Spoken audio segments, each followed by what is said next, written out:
ഒരു വർഷം മുൻപ് അഹമ്മദാബാദിൽ വെച്ച് എയർ ഇന്ത്യയുടെ വിമാനം തകർന്ന് 246 പേരുടെ ജീവൻ പൊലിഞ്ഞ ആ മഹാദുരന്തം ആരും മറക്കാനിടയില്ല. ലോകത്തെ ഒന്നടങ്കം കണ്ണീരിലാഴ്ത്തിയ ആ വാർത്തയിൽ മലയാളികൾക്ക് ഇരട്ട പ്രഹരമായിരുന്നു.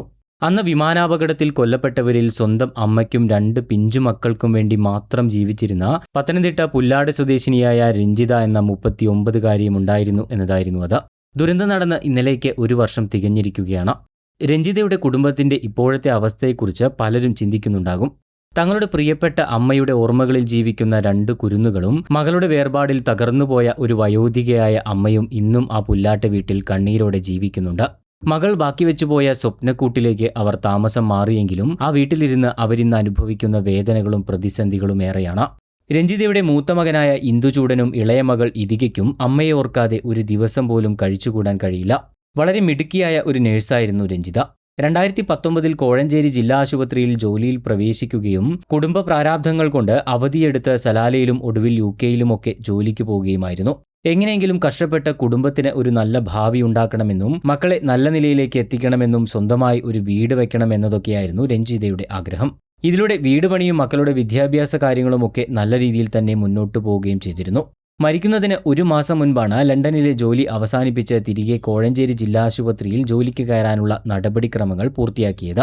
എന്നാൽ അന്ന് നൽകിയ അപേക്ഷ സ്വയം സാക്ഷ്യപ്പെടുത്താൻ വിട്ടുപോയതുകൊണ്ടാണ് അതിനായി ജൂണിൽ വീണ്ടും നാട്ടിലേക്ക് രഞ്ജിത എത്തിയത്. തിരിച്ചുള്ള യാത്രയാണ് വലിയൊരു ദുരന്തത്തിൽ കലാശിച്ചതും. അടുത്ത തിരിച്ചുവരവിന് മുന്നോടിയായി വീട് പണിയെല്ലാം പൂർത്തിയാക്കണമെന്ന ആഗ്രഹത്തോടെയായിരുന്നു രഞ്ജിത അവസാനമായി വീട്ടിൽ നിന്നും പടിയിറങ്ങിയത്. പക്ഷേ ആ പണി തീരാത്ത വീട്ടിലേക്ക് അവസാനമായി രഞ്ജിതയുടെ ചേതനയറ്റ ശരീരമാണെത്തിയത്.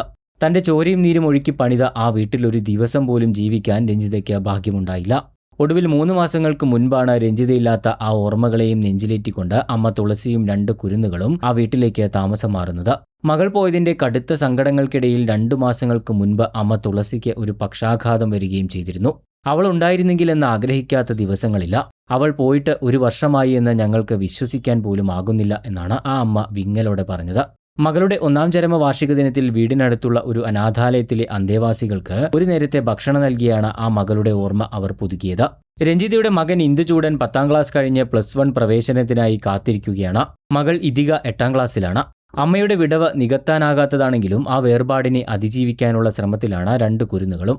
അപകടത്തെ തുടർന്ന് വിമാനക്കമ്പനി നഷ്ടപരിഹാരം നൽകിയിരുന്നു. എന്നാൽ ഇൻഷുറൻസ് തുക ഇതുവരെയും ലഭ്യമായിട്ടില്ല. ഇതിനായി മരണപ്പെട്ട യാത്രക്കാരുടെ ബന്ധുക്കളുടെ കൂട്ടായ്മ ഹൈക്കോടതിയിൽ നൽകിയിട്ടുള്ള കേസിൽ രഞ്ജിതയുടെ കുടുംബവും കക്ഷി ചേർന്നിട്ടുണ്ട്. കൂടാതെ ഒരു വർഷം പിന്നിടുമ്പോഴും മകളുടെ നിക്ഷേപവും ചിട്ടിയടച്ച പണവും ഒന്നും ഇതുവരെയും തിരികെ ലഭിച്ചിട്ടില്ല. സർക്കാർ നിയന്ത്രണത്തിലുള്ള സ്ഥാപനമായ പുല്ലാട്ട് ബ്രാഞ്ചിന്റെ തുക നൽകിയെങ്കിലും കോഴഞ്ചേരി ബ്രാഞ്ച് കൂടുതൽ രേഖകൾ ആവശ്യപ്പെട്ടിരിക്കുകയാണ്. ബാങ്കിലെ നിക്ഷേപത്തിനും ഇൻഷുറൻസ് തുക ലഭിക്കുന്നതിനും ഇതേ പ്രതിസന്ധി തന്നെയാണ് നിലവിലുള്ളത്. കൂടാതെ സർക്കാരിൽ നിന്നും ഈ കുടുംബത്തിന് യാതൊരുവിധ സാമ്പത്തിക സഹായവും ലഭിച്ചിട്ടില്ല എന്നാണ് ഇവർ പറയുന്നത്.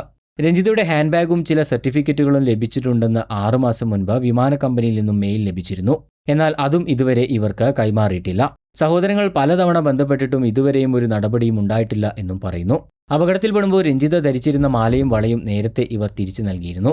രഞ്ജിത മരിച്ച നാളിൽ കുടുംബം തോട്ടപ്പള്ളിയിൽ പോയി ബലിതർപ്പണം നടത്തിയിരുന്നു. ഇന്നലെ രഞ്ജിതയുടെ സഹോദരനും ബന്ധുക്കളും വീട്ടിൽ ഒത്തുചേരുകയും ചെയ്തു. പഠിച്ച ISROയിൽ ജോലി ചെയ്യണമെന്നതാണ് രഞ്ജിതയുടെ മൂത്ത മകനായ ഇന്ദുചൂടന്റെ ആഗ്രഹം.